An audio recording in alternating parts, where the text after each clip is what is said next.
Pesta Demokrasi 82 Desa di Kabupaten Ogan Komering Ulu Selatan menggelar pencoblosan serentak mulai Kamis 4 Mei 2023. Tim gabungan dari Dinas Pemberdayaan Masyarakat dan Pemerintahan Desa bersama lembaga lain, TNI Polri, Pol PP, memastikan persiapan seperti logistik TPS, pengamanan, dan lainnya.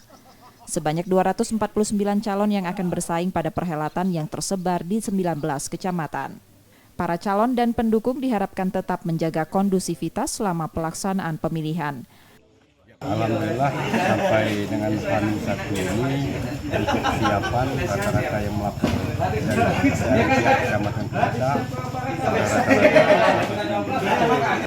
harapan pemerintah daerah Kabupaten Ogan Selatan bahwasanya pesta demokrasi pemilihan kepala desa ini dapat berjalan dengan lancar, aman, dan kondusif sehingga menghasilkan pemimpin-pemimpin yang dikehendaki rakyat. Pemilihan langsung kepala desa dapat berjalan sesuai tahapan tanpa kendala untuk memilih pemimpin berkualitas yang diharapkan warga.